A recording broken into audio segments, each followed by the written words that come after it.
Ang tama ay pakinggan ang bawat panig, dinggin ang mga facts, bigyan ng pagkakataon magsalita ang bawat isa, at magdesisyon ng patas. Tama po na bigyan pagkakataon magsalita ang bawat isa at magdesisyon ng patas. Tama po na bigyan ng pagkakataon magsalita ang bawat isa at magdesisyon ng patas. Paulit-ulit po namin sasabihin yan.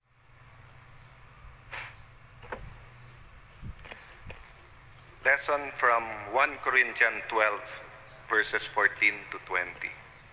For the body does not consist of one member but of many.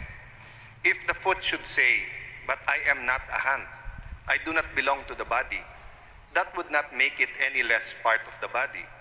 And if the ear should say, "But I am not an eye, I do not belong to the body," that would not make it any less part of the body. If the whole body were an eye, where would be the sense of hearing? If the whole body were an ear, where would be the sense of smell? But as it is, God arranged the members in the body, each of them as He chose. If all were a single member, where would the body be? As it is, there are many parts, yet one body. Ating mga kababayan, Chairman Alvarado, Chairman Alvarez, ating pong mga bisita from ABS-CBN, ating pong mga advocates against the renewal or a new franchise, colleagues, magandang hapon po. So first reminder lang sa atin lahat, whatever happens, we are one body. The Philippines is one body with many parts. The archipelagic nature of our country ensures that we will never be homogeneous in our culture, our tradition, and our belief. Regionalism, tribalism, and political factionism is and always be a challenge for us as a nation. But despite these challenges, we can be one body. But this should not be an excuse for us to act like quarrelsome little children. Di tayo pwedeng parang mga bata na walang rational ang arguments just because we come from different places or backgrounds. We have to learn to be bigger than that which divides us and not allow our own mistrust, ignorance, and hate turn us against each other. Sadly, even as we stand on the verge of a new age, these lessons of the past remain largely ignored. It is still far easier to wallow in our differences instead of celebrating our commonalities. A few months ago, I asked that we all do a little soul searching so that our viewpoints may extend not just to the present, but to include reflections of our past and hope for the future. That we may see the importance of community and solidifying our core values as one nation. Sa crisis po, sinasabi, the best and the worst of us comes out. And the best and worst will flow from our core values. I am happy that Congress, despite all these distractions, all these challenges, have remained steadfast in its commitment to prioritize essential legislation, particularly those relating to the COVID-19 pandemic, to saving lives and saving people's livelihood. Just this morning, the Defeat COVID Committee, headed by our Majority Leader Martin Romualdez, and I'd like to thank him, approved the Philippine Economic Stimulus Act, and thank you to the Economic Stimulus Cluster, the Anti-Discrimination Against Persons with Suspected, Probable, and Confirmed Cases of COVID-19, the Peace and Order Cluster, and the Financial Institution Strategic Transfer from the Committee on Banks and Financial Intermediaries. These three measures will form part of Congress' larger AIM, or the Adapt, Innovate, and Manage initiative. It will ease the impact of the virus on those most vulnerable sectors of our society. The Bayanihan, we heal as one act, despite some delays and mistakes in its implementation, is good law. It covered the last 2 months. Now we are called upon as a nation and here in Congress to discern, to pray, and to work hard towards crafting a new and comprehensive law towards that will address our new lives, our new economy, and what everyone is now calling our new normal. This is an example of one part of the body taking care of the others that are hurting or in need of care. As representatives of the people, we have a duty to listen to what they say. But as leaders of the community, we also have a responsibility to temper what is popular with what we know is right. So ulitin ko po yun ha, bilang representante po ng tao, obligasyon natin i-represent sila, alamin ang opinion nila. Pero bilang leaders nila, kailangan hindi parati kung ano popular, kung ano tama. So paano po natin mapagdidikit yung dalawa? Mapagdidikit po natin yung dalawa kung fair at transparent ang hearing. So by allowing the people to hear both sides, what is popular and what is right will hopefully intersect. This is why we are aiming for a better normal and not just back to what we were before. This is why we want to pass laws that will future-proof our educational system, and protect and strengthen businesses and livelihoods. This is why Congress is pushing against the popular tide of the ABS-CBN issue to be heard right away at the start of the year, of the end of last year, while we continue to lay the foundation for our collective better futures.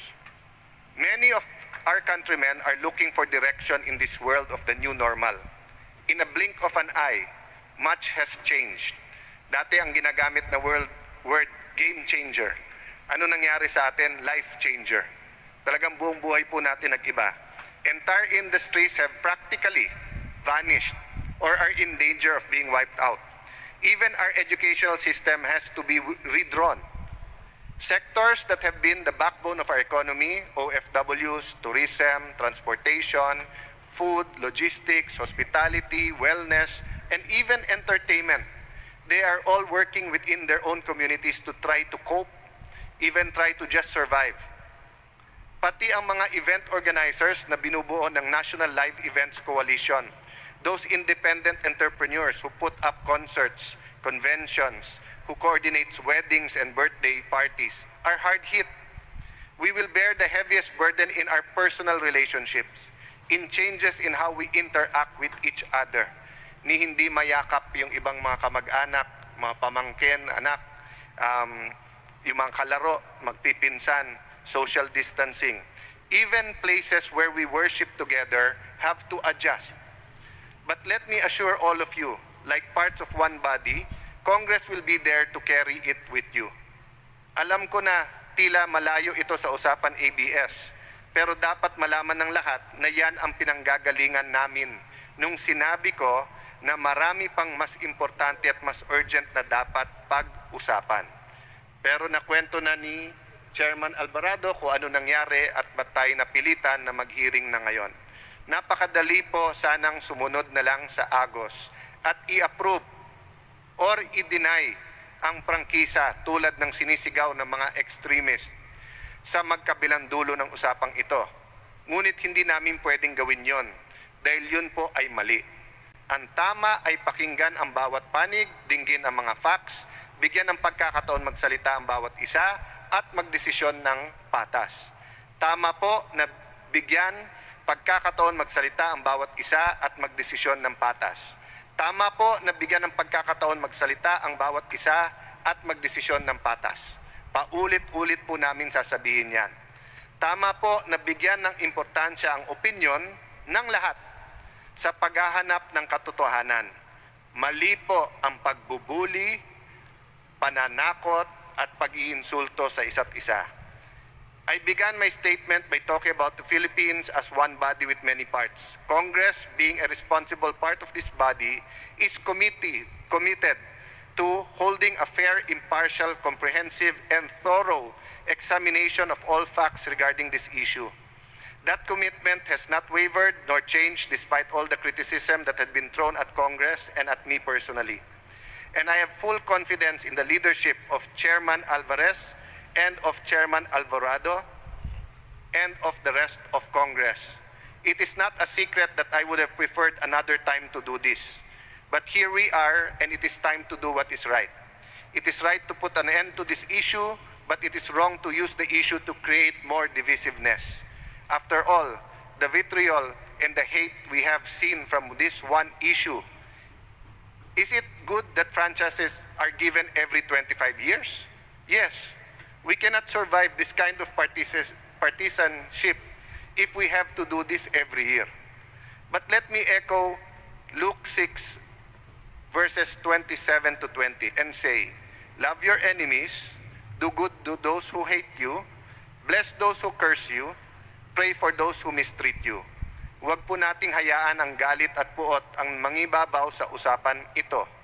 Hindi po yan ang ugaling Pilipino. Hindi po yan ang tamang gawain ng mabuting mamayan.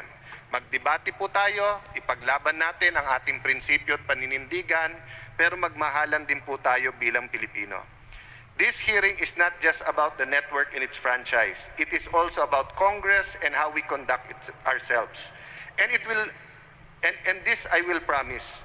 We will listen to the facts as they are presented and weigh the opinions as they are given.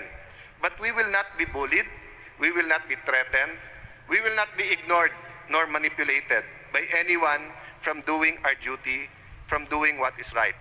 I therefore enjoin all advocates from both sides, those pushing for the 25-year franchise, and those who are against, whether you are here present today, you are in the Zoom meetings, or you have not attended this hearing, pumunta po kayo dito sa hearings, sabihin nyo ang inyong opinion, present nyo po ang facts. And I also enjoin leaders as one body to decide not just for this generation, for our generation, but let us decide for the next generation of Filipinos. Let us hear all sides with an open mind. Gawin natin ang alam natin na tama. History will look back at the 18th Congress and say, they stood for what is right. Thank you, Chairman, and our full support sa inyong paghihiring sa mga susunod na linggo. Thank you, Mr. Speaker.